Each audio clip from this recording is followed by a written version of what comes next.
Maybe it's just me, but ever since the cold weather has hit, I've had dead vehicles left and right.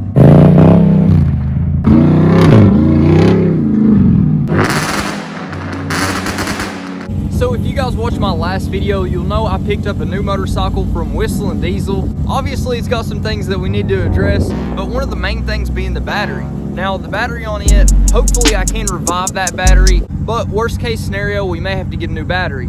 But the motorcycle's not the only vehicle having issues with the battery. For the last couple weeks, ever since the cold weather has rolled in, the Jeep has had a hard time starting. And a few times it hasn't started at all, and I've had to jump it off. I didn't know if it could be something with some of the aftermarket accessories that we've added on, like the lights, the tune, the rear tail lights, or something like that. But I got to thinking and thought maybe it could be the auxiliary battery that you get from the factory in these machines. Now, there's been a lot of talks about the auxiliary batteries in the past and some of the issues that they've created, but I'm not honestly sure if it's causing the issue that we're having here, because I've honestly never had any experience with it. So I wanted to run through a few different tests and see if we can figure out what's really wrong. So just to paint the picture for you guys, on this Jeep, it does stay in an insulated garage all the time whenever it's not being used. Now, like I said, whenever the cold weather did hit, that's whenever the battery started to actually die. I've had to jump it off a couple times, and honestly, the only times I really start this thing up and drive it around are on my off days, and I usually get 1 to 2 days off a week. Now, sometimes if I'm making a video on another vehicle for that week, I don't even start this thing up.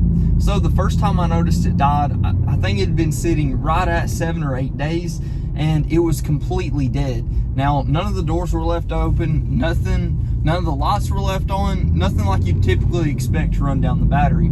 So I started going through my list to see what really could have caused the issues. I checked all my wiring on the aftermarket lights that I've installed, and none of that could be drawing any extra power. They're actually wired up to the factory auxiliary switches. So going down to another thing, I did look at the taillights that I installed, and they aren't drawing any extra power either. Now, the only thing I can see that could cause the issue would be the JL Taser Mini. Now, whenever it's installed, basically it's a whole new module that's placed into the vehicle. But with that, I did test it, and I didn't see any extra power running to it whenever it was turned off. Now, the thing that I thought is that I do leave it in forced rear-wheel drive even after I park it. So I thought maybe it's still sending that signal to the vehicle even after it's turned off. But I can't find any evidence of that so far. Now, with the previous Wranglers I've had in the past, especially the JLs, I haven't had any issues at all with the JLs actually starting. Now, I do work in the car business, and we sell a lot of Jeeps. I've even worked for Chrysler, Dodge, Jeep, Ram for a few years in the past. And with that being said, we'd have Jeeps sitting there for weeks and weeks and weeks at a time. I mean, up to 90 days. And maybe they hadn't been started for 60 days or so. You get in, crank them up, and they're good to go. So for me, I really can't wrap my head around why this thing wouldn't be starting just because it's getting a little cold. Now, I did look on some of the forums just to see if anyone else with the Rubicon 392 has had these problems, and sure enough, a few people have said that their Jeeps have been going dead. Now, this was actually last year whenever the forum was updated. I haven't seen anything from this year, but this is a 2021 model year. So with that being said, as I'm trying to figure this out, I'm basically asking you guys right now if you have any issues like that on your 392s or any of your JLs in general, and if you did, how did you fix the problem?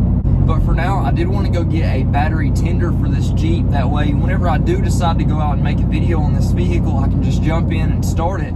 The most annoying thing ever is having an $80, $90, $100,000 vehicle sitting in the garage, going to start it, and it just goes, it's horrible. It's the worst feeling ever. So I think the battery tender will give us a good start. Now, of course, I can take this to the dealership.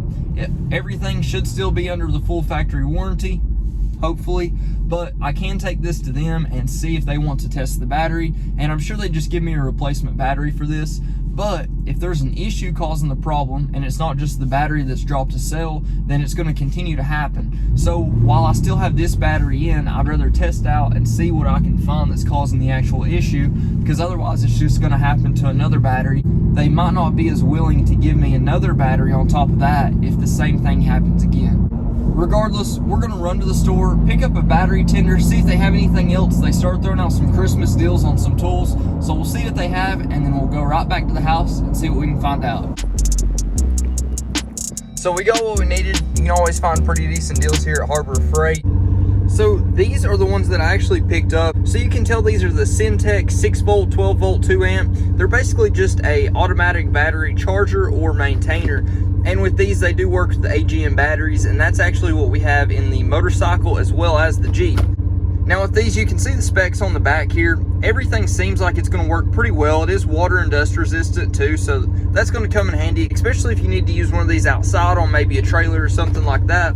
But for these, just overall in general, they just clip on, and I believe they do have the connection to where you can actually just screw them in and it's a plug and play, and then you can just unplug them whenever you're not using them. Great for winter storage, but hopefully these will at least fix the problem for now. That way we'll have a little bit more time to figure out what the real issue is. So let's open these up and see what they actually consist of.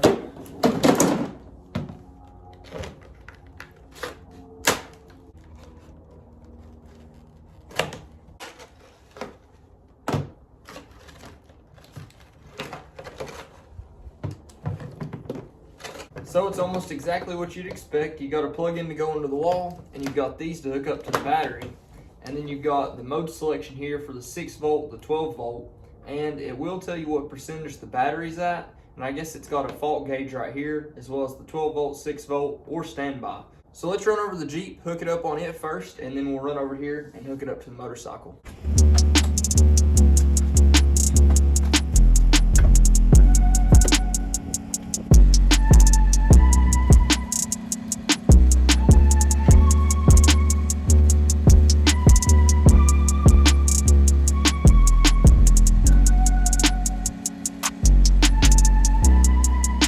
You can see, even though we've been driving this Jeep today for quite a bit, the battery's only showing 80%. It's on 12 volt mode, and it's just going to charge it up a little bit, and then after that, it's going to maintain it. You've actually got to loosen up the Allen keys for the seat first.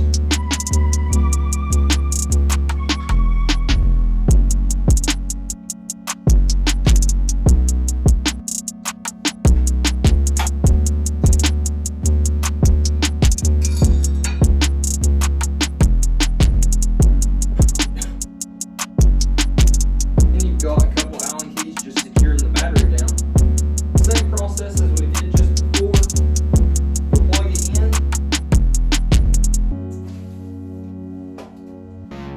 And this one's a 12 volt battery as well. We'll go ahead and hook it up.